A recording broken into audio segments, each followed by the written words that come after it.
정성을 다하는 국민의 방송 KBS가 한시를 알려드립니다. AM 711kHz, FM 97.3MHz, KBS 1라디오입니다. HLKA.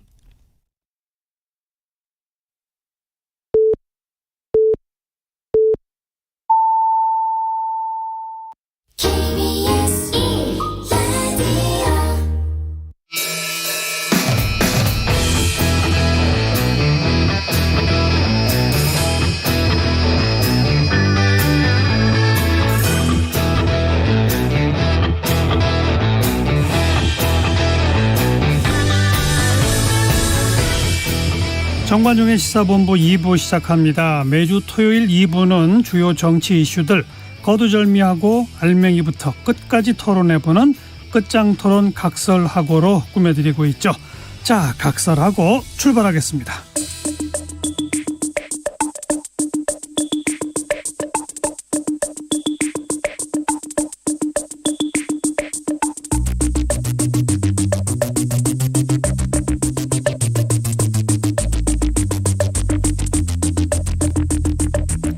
뜸들이지 않습니다.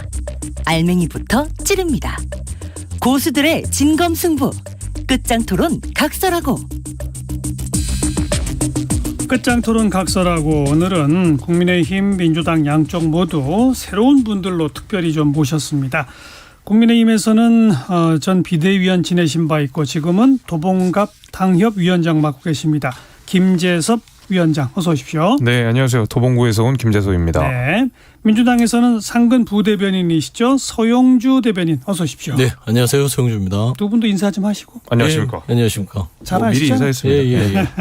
자주 보고 있습니다. 자, 공통 질문으로 바로 출발합니다. 김재섭 위원장부터 이번 주에 뜬 인물, 진 인물인데 먼저 뜬 인물 누구를 꼽으시겠습니까? 굉장히 이번 주 역설적인 것 같아요. 그 대표직에서 해임된 이준석 대표는 떴고 대표가 곧 될 이재명 의원은 졌고 이렇게 저는 꼽아봤습니다. 그럼 뜬 인물, 진 인물을 한꺼번에 지금 다 발표하시는 거예요? 네. 하나씩 발표해야 되는데. 죄송합니다. 이게 라임을 맞추다 보니까. 아, 좋습니다. 좋습니다. 네. 그러면 왜 이준석 대표를 떴다고 보시는지. 그러니까 대표직에서 사실상 뭐 쫓겨나게 된 이준석 대표가 사실은 연일 그 언론을 도배하고 있는 상황이고 이준석 대표의 입만 바라보고 있는 상황이거든요. 그러니까 물러난 대표의 말에 무게가 이 정도로 실리는 사례는 제가 기억으로는 없던 것 같아요. 조금 이따 2시에 기자회견 한대요. 그렇죠. 지금 무슨 말 할지 다들 또 초미의 관심사가 그렇죠? 되어 있고, 예. 네, 뭐 말하는 김에 말하면 반면 이제 이재명 의원은 당 대표가 되는 것을 좀 이따가. 예, 그렇게 하겠습니다. 여기까지 계속 라임을 맞추실 필요는 없어요. 네. 자꾸 이재명 우리 좀 이따가. 서영주 부대변인은 이번 주 뜬 인물. 뭐 좀 떴다고 하면 물리적으로 뜬 거죠. 뭐니 해도 윤석열 대통령께서 뜨신 것 같아요. 이번 그래요? 주는. 왜 왜 그러냐면 국내적으로도 이 수해 현장의 처리 능력에 있어서 새 지평을 여셨다. 그래서 고립된 대통령, 아파트에서 고립되셔서 이 수해를 당한 국민을 걱정해야 될 대통령이 대려 국민이 대통령을 걱정하는 그런 어떤 인물이 돼버렸고요. 두 번째는 그 아파트가 물에 잠긴 적은 없다고 아파트 측은 또 그렇죠. 그래서 그 소송하겠다 했는데 하여튼 그런 부분. 두 번째는 이제 새로운 이제 국정 운영 방식, 컨트롤 타워. 그래서 컨트롤 타워가 아니라 대통령이 연락이 되는 것이 바로 집무실이다. 이런 새로운 이제 윤석열 정부의 새로운 국정 철학이라고 해야 되나요? 그래서 그런 거 또 좀 했고. 세 번째로 보면 국외적으로 최근에 보니까 미국 그 여론조사 기관의 모닝 컨설트인가요? 거기에 나온 기사가 하나 있더라고요. 그래서 미국, 뭐 일본, 뭐 독일 해서 이렇게 22개국 지도자들의 국정 지지도에 대해서 평가를 했더니 꼴찌를 했습니다. 그래서 19% 정도 나오는 걸로 언론에 나오는데 이런 전체적인 걸 봤을 때 네. 지금 현재까지 이번 주에 뜨신 분은 윤석열 대통령이다. 저는 그렇게 보고 있습니다. 그게 떴다고 봐야 돼요? 졌다고 봐야 돼요? 역설적 표현이라고 봐야 돼요? 역설적이라고 보셔도 되고요. 예. 뭐 관심도가 높아졌다. 그러니까 뜬 것이죠. 예.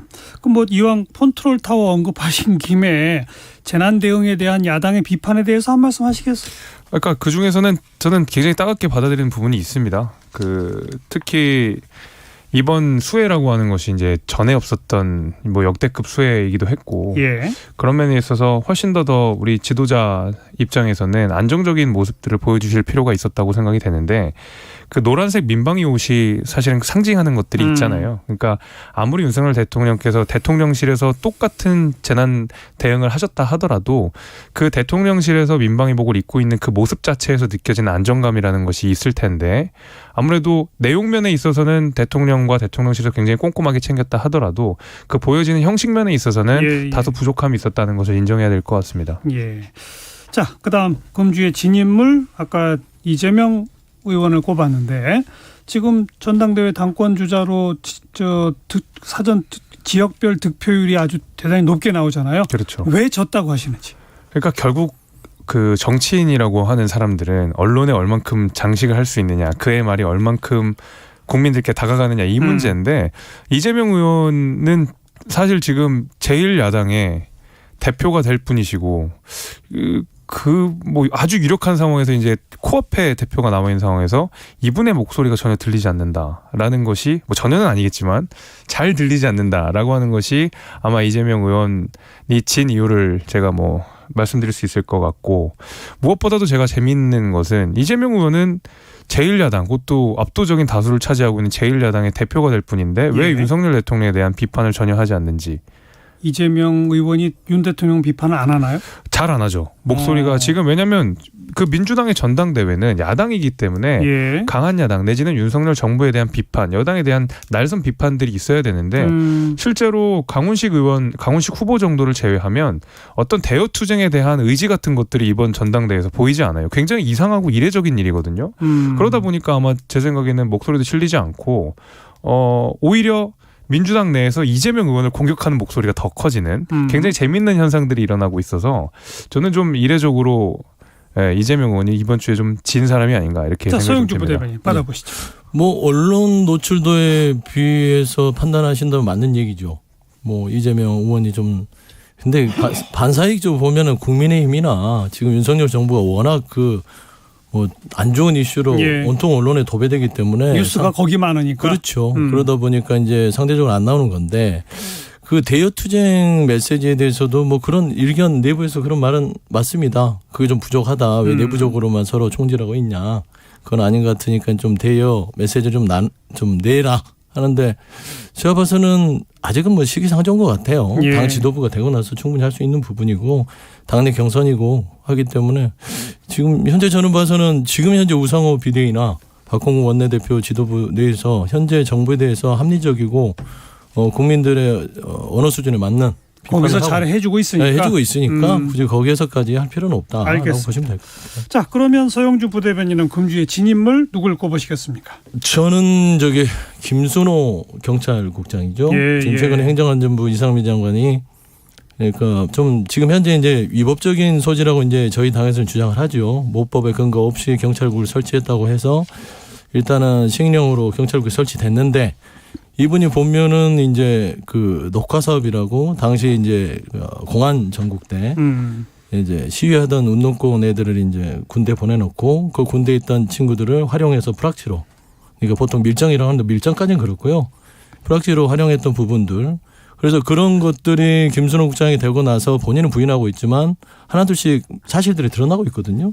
그다음에 그 녹화서 군대에 있을 때 이후에 제대하고 그다음에 인천 부천 지역의 노동운동으로 전향해서 거기에 또 조직에 들어가서 지부장까지 하면서 거기에서 또 어떤 그 프락치 활동들을 정부가 하고 나서 그 동료들이 다 구속되고 난 다음에 수개월 지나서 경찰 특채가 되고 이런 과정들이 지금 계속 드러나고 있거든요. 예. 그래서 이분은 지금 아무래도 좀 더 시간이 지나면 그런 사실관계 확인 속에서 지금 지능 과정에 있다. 저는 그렇게 보고 있고요. 뭐 지금 양쪽의 사실관계를 확인하고 있죠. 주장은 지금 서로 엇갈리고 있긴 그런데 이제 합니다만. 확실한 증거들이 언론 보도를 통해서 문건들이 나오기 시작했고요. 이건 이제 주장이 아니라 문건에 나오면 사실이 되는 거잖아요. 그다음에 두 번째는 이제 김순호 경찰국장 자체도 문제지만 경찰국 설치 자체가 위법적인 소지가 있기 때문에 이런 예. 부분들에 있어서는 이걸로 끝나지 않고요. 계속해서 알겠습니다.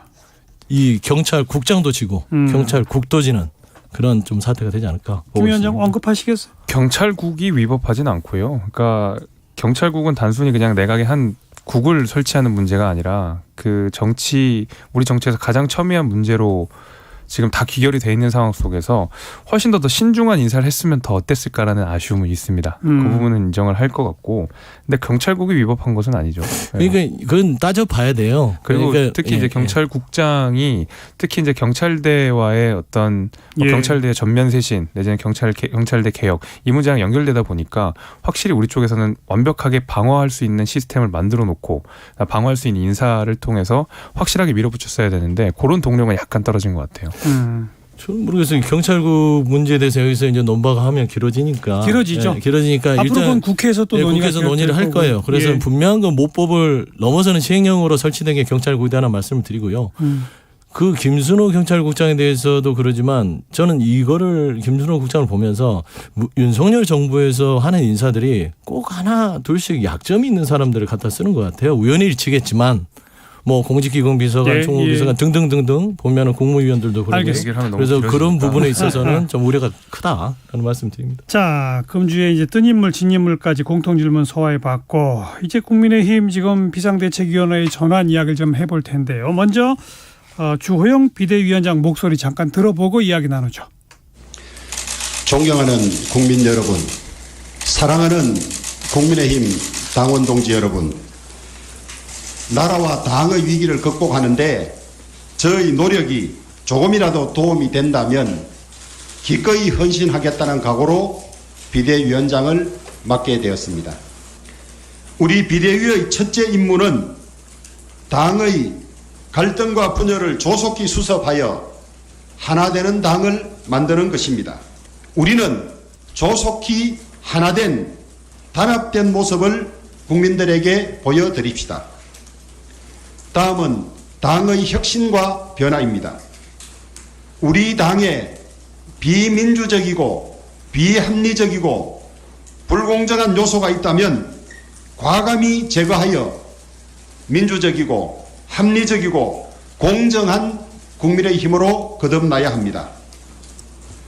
마지막은 빠른 시간 안에 정상적인 지도 체제를 구축하여 당의 리더십을 조기에 안정시키는 일입니다.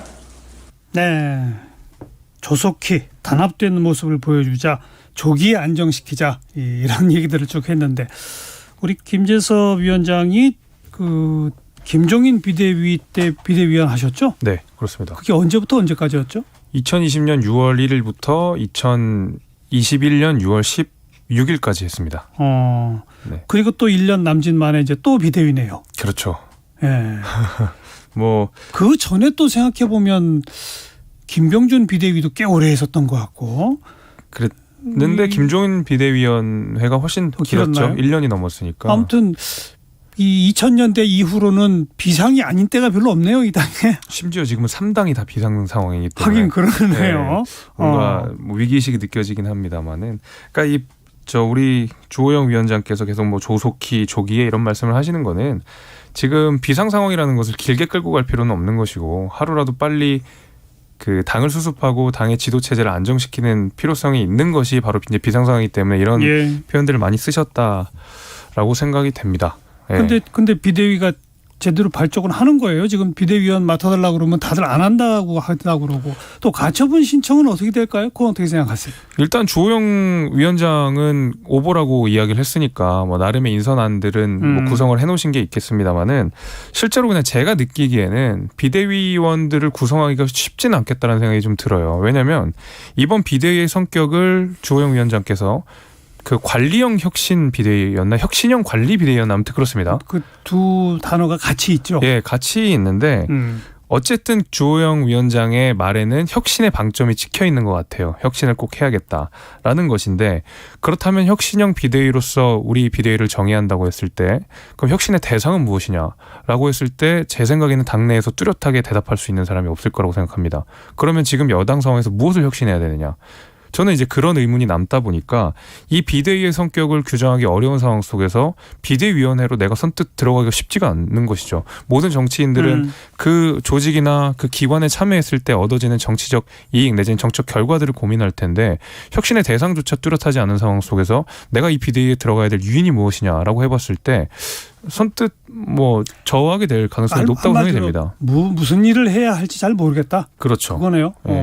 뭐 자유롭게 얘기해 보세요. 그럴 거예요. 주호영 아직 위원장은 아니죠. 주호영 의원이 위원장은 위원장을 위원장이죠. 받았군요. 네. 그러니까 주호영 위원장 자체가 관리 혁신이라고 붙였는데 혁신을 빼야죠. 관리형이지 어떻게 혁신이 되겠어요. 따지고 보면은 주호영 위원장 자체는 예전에 이준석 대표에게 선거에서 졌잖아요. 전당대회 때. 중진 그룹들이 있을 때 청년의 젊은 혁신에서 밀렸는데 혁신을 빼야 되지 않겠습니까? 그냥 관리형 비대위로 맞는 게 맞을 것 같고요. 나름 생각해 보면은 저희 민주당 얘기를 하면 나름 평가하면 우상호 비대위가 관리 혁신형 비대위였거든요. 그걸 따라한 거 아닌가라는 좀 생각도 들고. 근데 워낙 우상호 비대위가 잘 나름대로 한 두 달 반 동안 민주당을 좀 안정적으로 이끌었기 때문에 좀 그런 욕심도 있지 않을까라는 좀 평가는 되는데요. 제가 봐서는 이거를 비대위를 구성하기는 쉽지 않을 것 같아요. 따지고 보면 비대위원을 지금 가서 2달, 3달, 길어야 한 5개월인데 예. 그러면은 거기 가서 뭐 공천권도 없고 힘도 없는 비대위에 가서 무엇을 할지 부분들. 그다음에 주호영 위원장 자체가 따지고 보면 혁신이나 관리에 있어서 윤핵관들의 어떤 영향력에서 자유롭냐. 그건 또 아닌 것 같아요. 왜냐하면 이번 비상 상황이라고 하는 그 상황을 초래한 분이 책임을 안 진 상태에서 비대위원으로 참석하고 있잖아요. 뭐 구체적으로 말하면 권선동 원내대표 같은 부분은 책임을 져야 되는데 아직도 남아있다. 그랬을 경우에는 과연 새로운 인물로 다 바꿔서 혁신을 해야 되는데 그거는 요원한 길인 것 같다라고 좀 평가하고 있습니다. 가처분 신청은 어떻게 될 거라고 보세요? 저는 가처분 신청 자체가 두 가지 다 있는데 제가 듣기로는 이준석 대표가 가처분 신청을 고민할 때 인용이 되면 어떡 할까 이런 부분에서 고심이 더 컸던 것 같아요. 그러니까 안 되는 부분보다는 인용이 됐을 때 당이 혼란에 빠지고 여러 가지 수습했을 때 본인의 정치적 스탠스 자체가 힘들 거 아니에요. 그런데 제가 봐서는 가처분 신청이 좀 받아들이기 힘들지 않을까라는 생각을 합니다. 기본적으로 정당의 문제는 정당의 당헌당규 문제를 사법적으로 특히나 당헌당규 문제이기 때문에 예. 그 부분을 사법적으로 판단하기 되게 힘들 것이고 법률도 아니고 그렇죠. 그래서 아마 좀 어렵겠지만 그럼에도 불구하고 이준석 대표의 어떤 정치적 어떤 발판이 돼서 그걸 토대로해서 자기 정치로 할 수 있는 기점 될 수 있다. 저는 근데 가처분 신청에 대해서 원래는 인용 가능성이 굉장히 높다고 봤습니다. 처음에 이준석 대표가 사실상 해임 절차를 밟게 되는 수순에 있어서는. 근데 우리가 비상대책위원회를 띄우는 과정을 보게 되면 상임정국위가 한 번 있었고 그 후에 또 다시 정국위를 열어서 당원들의 의사를 물어서 결국에는 정상적으로 그러니까 제도적으로는 정상적으로 비대위를 출범시키게 된 것이거든요. 거칠 절차를 다 거쳤다. 그렇죠. 그러면 이제 저는 그 절차적 하자가 상당 부분 사후적으로 치유됐다고 볼 여지가 있습니다. 그런 의미에서 가처분 신청의 인용 가능성이 떨어졌다. 이렇게 저는 내다보고 있지만 예. 여전히 가처분 신청이 인용될 가능성이 있다라고 저는 내다보는 것은 사실 앵커께서는 이 정당 사무에 대해서는 법원이 잘 개입을 안 한다고 하시지만은 당권에 관해서는 유독 좀 법원이 개입하는 그 사례들을 보여준 바가 있습니다. 그래요? 예를 들면 우리가 얼마 전에 민생당의 당권 투쟁이 있었을 때 예. 법원이 개입한 사례가 있습니다. 더 멀리 좀 가게 되면 과거에 우리 뭐 강목 전당대회 사건이라고 해서 민주당 그 당시 신민당에서 신민당 당시 이제 김영삼 후보와 이철승 후보 간의 갈등이 있었을 때 그 법원이 개입을 해서 가처분 신청 인용한 사례들이 있는데 이 얘기는 뭐냐면 당권이라고 하는 것은 권력과 굉장히 맞닿아 있기 때문에 할 수도 있다. 그리고 정당은 당연히 헌법 우리가 그 국가기관으로서 보조를 하는 역할이기 때문에 법원이 얼마든지 개입할 여지가 있고 예. 특히 여권의 당권이라고 하는 것이 사실상 그 당대표가 탄핵의 절차를 준하지 않으면서도 탄핵의 결과를 일으켰기 때문에 실질적으로 권익이 침해됐다고 볼 수도 있다고 봅니다. 그래서 저는 여전히 가처분 신청 인용 가능성이 완전히 없다라고 보진 않지만 적어도 절차적 하자가 치유됐다는 점에서 그 가능성이 많이 낮아졌다라는 점은 인정해야 될 것 같습니다. 가정법을 전제로 얘기한다는 게 좀 그렇긴 합니다만 만약에 법원에서 이 가처분 신청을 인용하면 지금까지 있었던 모든 그 비대위 관련 뭐 전국이 상임정국이 다 무효잖아요. 그렇게 되죠. 그럼 당이 어떻게 되는 겁니까? 근데 제 생각에는 그냥 순전히 제 생각입니다만은 이준석 대표 만약에 이번에 가처분 신청이 인용이 된다 그러면 오히려 이준석 대표가 그때 사퇴할 것 같아요. 제 생각엔. 오히려. 그래요? 제 생각은 얻고. 그렇습니다. 그렇죠. 왜냐하면 얻었으니까. 이준석 대표 가처분 신청을 하는 것은 정말 대표직 자체가 너무 좋아서 나는 이 대표직을 내려놓을 수 없어가 아니라 본인이 지금까지 받았던 처우들 그다음에 그간에 있었던 당대표직을 박탈하는 과정 자체가 네. 부당하다고 하는 것이고 그것이 법치주의를 표방하는 보수 정당에서 있어서는 안 된다라는 아마 문제의식이 본인한테 있을 겁니다. 그래서 앞으로는 이런 사례가 남지 않도록 가처분 신청을 했던 거라고 저는 생각이 되고 네. 그게 인용이 됐을 때는 오히려 비대위를 존중하는 알겠습니다. 쪽으로 가지 않을까라고 저는 생각합니다. 재밌네요. 그렇죠. 만약 인용되면 본인은 6개월 후 당대표 복귀입니다만 그러면 본인의 임기도 얼마 안 남는 그렇죠. 거고 그럴 바에는 그냥 내가 명분은 챙기고 그래 좋다. 비대위 이제 내가 정식적으로 용인하마 이럴 수도 있다는 거죠. 네, 가장 좋은 방법일 것 같아요. 그런 정치적으로. 공산이 크긴 한데 좀 나무당 얘기라서 뭐 함부로 얘기하는 그렇습니다만 빨리 수습이 되기를 바라지만 저는 이 가처분 신청 자체가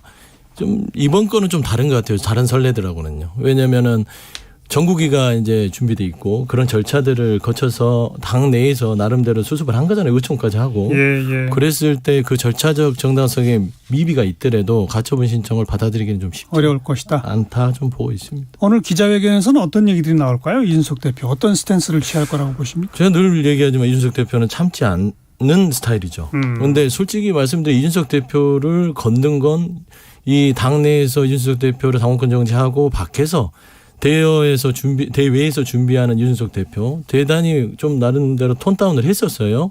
그러면서 조심스러운 외부 활동을 했고 메시지 자체도 페이스북에 보면은 뭐 당원 모집 정도 수준에서 얘기를 했는데 윤핵관들이 따지고 보면 당내에서 어떤 여러 가지 그 업무적인 처리 지도력이 부족했고 특히 권선동 원내대표의 문자 메시지 공개가 결정적이었죠.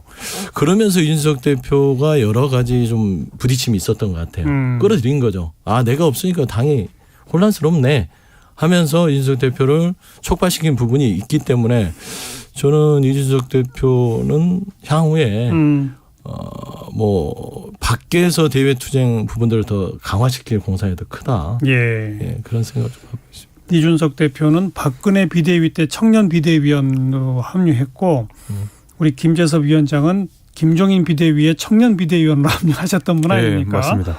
두 분 친한가요? 이준석 대표랑? 뭐 그런 비슷한 정치적 루트를 걸은 그러니까. 것과 더불어서 제가 도봉갑 당협위원장인데 이준석 대표가 노원병 당협위원장이고 바로 옆이죠. 바로 이렇게 지역이 맞닿아 있습니다. 뭐 집도 가깝고 뭐 나이도 비슷하고 하다 보니까 뭐 아무래도 뭐 소통할 기회가 그 전까지는 많았고 이제 대표가 돼서는 오히려 좀 요원해졌는데 뭐 기자회견에서 무슨 얘기 할지 혹시 들은 바 없어요? 들은 바는 없는데 이준석 대표가 지금까지 했던 메시지들을 보게 되면 그 뭔가 약간 굉장히 날이 서 있으면서도 그 뒤에 불만 같은 것들이 가득 보이잖아요. 그러니까 이번 기자회견은 정말 마음 먹고 날짜까지 정해서 토요일 날 비가 오는 이날 하는 것은 약간 응축된 메시지들을 아마 다 토해내지 않을까 싶어요. 그 전까지 있었던 대선 기간부터 지금까지 이른바 윤핵관들과의 갈등이라든지 그 이후에 우리가 대선에서 승리하고 지방선거를 치르는 과정 속에서 대표로서 받았던 여러 가지 뭐 나쁜 처우들 이런 것들도 다 같이 얘기하지 않을까요? 그러면서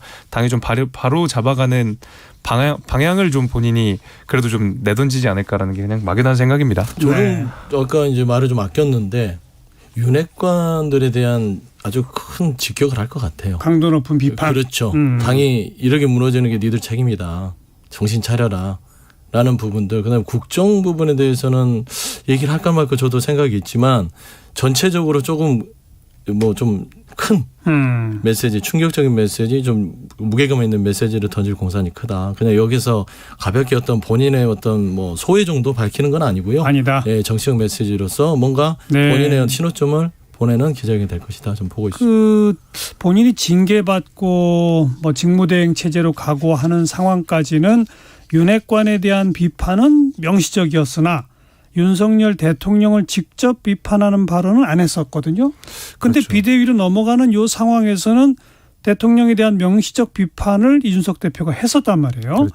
그런 의미에서 오늘 기자회견에서 그러면 뭐 윤핵관뿐 아니라 대통령에 대한 명시적 비판까지 하고 심지어 더 나가서는 무슨 신당 창당의 가능성까지도 내비치느냐 안 내비치느냐.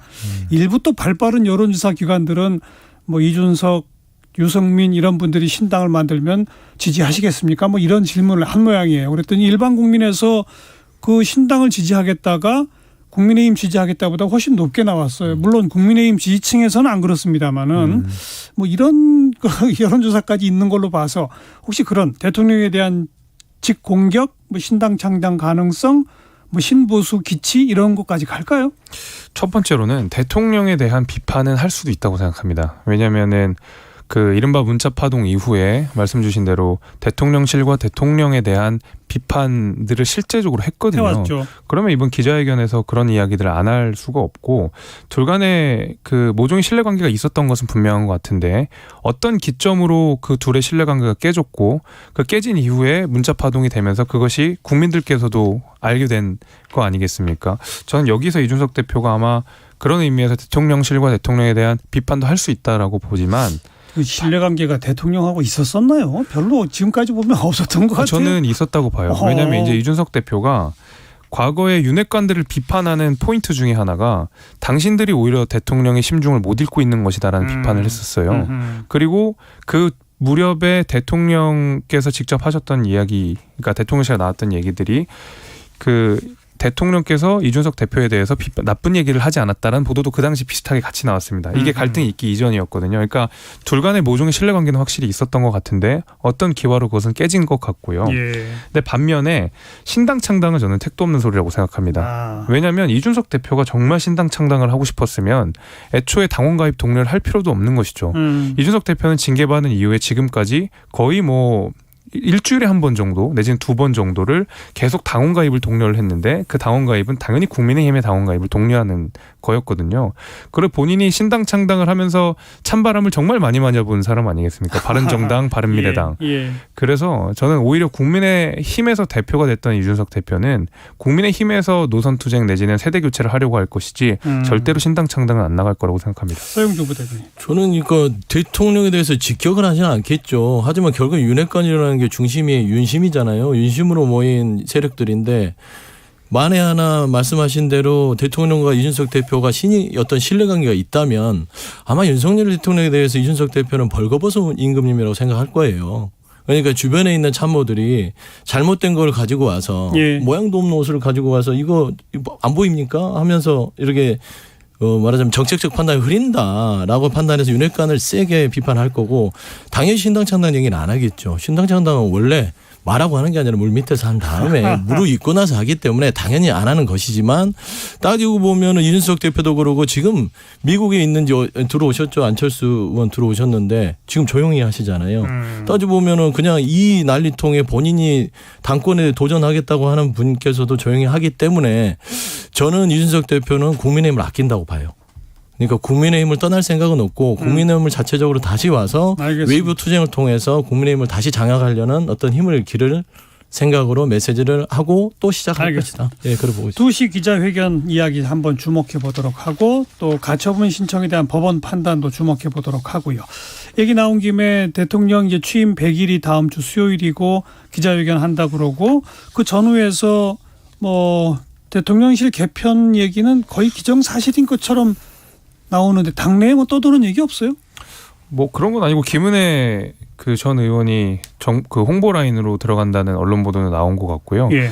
뭐 홍보도 그렇고 정무도 그렇고 개편이 필요하다고 생각이 됩니다. 그러니까 그 전까지는 대통령 국정 운영의 초반이고 그 안에 있는 대통령실의 구성원들 간의 조율이라든지 뭐 타협이라든지 내지는 또 뭐 이렇게 협동할 수 있는 시간들이 분명히 필요했을 거라고 생각이 되는데 우리가 수해 현장이 있고 나서 그 대통령실의 홍보 라인에 심각한 문제가 있다라는 것을 온 국민이 다 알게 됐거든요. 그 사진 하나가 카드 뉴스 말이죠. 예, 굉장히 후진 카드 뉴스가 나오게 돼서 오히려 대통령과 국민의힘이 그 했었던 노력들이 전부 다 폄훼되는 일들이 벌어졌기 때문에 예. 저는 홍보 라인에 있어서는 대대적인 개편이 좀 필요하다고 생각이 되고 그뿐만이 아니라 우리 홍보 라인에서는 여러 가지 문제 지적들이 된 바가 있습니다. 그래서 그 전까지도 쭉 있었기 때문에 이번에는 확실히 개편이 있을 거라고 내다보고 있고 뭐 당내에서도 그렇게 예상하고 있습니다. 그 정도 개편 가지고 뭔가 국면 전환이 되나요? 대통령실 실장부터 뭐 전면적으로 지금과는 다른 뭐 상당히 비중 있는 정치인들이 등장한다든지 뭐 이런 큰 폭이 필요하다는 얘기도 많았거든요. 뭐 비서실장 교체설도 있긴 있는 것 같고 사표도 수리를 한다는 얘기를 좀 들은 것 같고 언론 보도에 나온 것 같고 근데 어떤 인물들이 하마평에 오르는지까지는 제가 정확하게는 모르겠습니다. 그 보면은 윤석열 정부가 100일 동안 이 국민들 답답하게 하는 부분이 그런 거예요. 소일고 외양간 고치는 격이에요. 꼭 일을 미리 좀 준비해서 하면 되는데 일을 다 그르치고 나서 아직 외양간도 못 고쳤다. 나 그래 보는데 제가 누누이 말씀드렸지만 지금 현재 상황에 이 정도 지지율이면요. 대통령 빼고 다 바꿔야 됩니다. 정말 그런 인적 쇄신이 필요합니다. 그런데 원래 때가 늦었죠. 휴가 복귀하시면서 그런 메시지를 국민들한테 알렸어야 됨에도 불구하고 3달밖에 안 됐는데 내치는 건 좀 야박하지 않냐라는 식의 메시지를 날렸잖아요. 국민들한테요. 뭐 지금 좀 참모들한테 기회를 좀 더 주자. 근데 그렇지 않습니다. 이건 인정으로 할 게 아니라 국정은 정확하게 시스템이 돌아가지 않고 능력이 되지 않는다 싶으면 과감한 인적 쇄신을 통해서 국정 안정을 꾀해야 되는 게 맞죠. 근데 그 쇄신할 인적 카드가 아직 준비가 안 된 거 아니에요? 그러면은 이게 준비가 안 된 정부가 아마추어 정부라 욕을 먹을 수밖에 없으니 이거를 밤을 새서라도 저 참모들이나 대통령이 머리를 짜야 될 거 아닙니까? 예를 들면 수해도 마찬가지예요. 이것도 소일고 외양간 고치는 격입니다. 따지고 보면 침수 피해가 당시 이제 시간을 잠깐 얘기하면 퇴근 시간에 대통령께서 그러셨잖아요. 그 신림동에 그 참혹한 현장에 갔을 때 아니 퇴근하다 보니까 침수가 저 낮은 아파트는 되고 있던데 이렇게 시작되는 거 봤다. 했으면 컨트롤 타워잖아요. 그럼 비서실장한테 전화를 하든 누구한테 전화를 해서 상황이 어때? 근데 그건 상황 모르겠지만 틀림없이 그 비서실 라인에서는 별탈이 없습니다라고 했을 수도 있다는 추측이 되는 거예요. 안 그러고서는 어떻게 퇴근하시겠어요? 심각합니다. 돌아오십시오 하면 가는 거죠. 거듭 이제 그 얘기 언급하시네요. 퇴근 안 하고 오히려 돌아갔어야 옳다. 이제 그런 지적이신 거고, 뭐 아까 김 위원장께서도 뭐 전부 다 옳았다고 말하기는 좀 어렵다. 그런 표현을 하셨죠? 네, 그럼요. 그거는 뭐 근데 이제 인사 문제에서 전면 쇄신이 어떻게 보면 제일 쉬운 카드입니다. 대통령 입장에서는 싹 바꾸고 뭐 다 다시 채워라고 하면 당장은 지지율 반등을 꾀할 수 있죠. 속 시원한 면도 있고 뭔가 바뀌나 보다 하니까 쉬울 수 있지만은 오히려 지금까지 호흡을 맞췄던 사람들과 조율해 나가는 거 더 어려운 문제일 수도 있거든요. 그리고 대통령실에 실제로 문제가 있는 인사들도 분명히 있고 특히 이제 뭐 극우 유튜버가 채용됐다든지 내지는 이번에 뭐 정무랑 홍보 라인에서 실수한 부분 이런 부분 분명히 있지만 그밖에 대통령실에서 일하고 있는 인재들 중에서는 정말 일을 잘하시는 분들도 분명히 있거든요. 이런 분들까지 그러면 야당의 요구에 의해서 다 바꾸고 말 그대로 당장의 지지율 반등을 위해 다 바꾼다고 하는 것은 오히려 뭐 더 쉬운 카드지만 좋은 카드는 아니라고 생각이 되는 거죠. 이거는 야당이 요구하는 게 아니라 여당 내에서도 요구를 해요. 인적 쇄신이라는 게 그런 마음으로 하자는 거죠. 대통령 빼고 다 바꾸라는 것은 그런 마음의 전면적인 인적 쇄신이 있어야 된다는 것이고 예를 들어서 시민사회 수석 같은 경우나 홍보수석도 그러고 비서실장도 그러고 발언들이 그렇잖아요. 대통령과 확인되지 않은 발언들을 대통령실 발로 나와요. 그렇지 않아요. 수혜에 대해서도 뭐 원칙대로 했다, 뭐 매뉴얼대로 했다. 굳이 그런 말 할 필요가 없잖아요. 그런데 그 불필요한 어떤 판단들을 그렇게 못하면 그러니까 그런 인사들은 교체를 하면 되는데 그러니까 뭐 전면 쇄신이라고 하면 지금 잘 일하고 있는 사람까지 다 내보내는 소리이기 때문에 그러니까 이제 수석급이지 뭐 밑에 있는 실무자들급을 얘기하는 건 아니죠. 쇄신, 특히 인적 쇄신이라는 거는 그 자체로서도 하나의 정치적 카드가 됩니다. 그러나 그 이후에 또 어떻게 달라진 국정 운영의 모습을 보여주느냐까지 뒤따라야 하거든요. 그럼요. 이제 그 점까지 한번 지켜보도록 하고요. 자, 잠깐 교통정보 전해드리고 또 후반부터는 이어갑니다. 유하영 씨. 네, 이 시각 교통정보입니다. 광복절 연휴의 첫날인 만큼 고속도로는 나들이 차량들이 많습니다. 강원도로 여행을 떠나는 분들도 많은데요. 서울 양양고속도로 양양방향 총 정체가 44km입니다. 경기권에서는 강일에서 서종까지 제일 버겁고요. 더가 동홍천에서 내촌까지 정체입니다. 영동고속도로 강릉 쪽으로 총 정체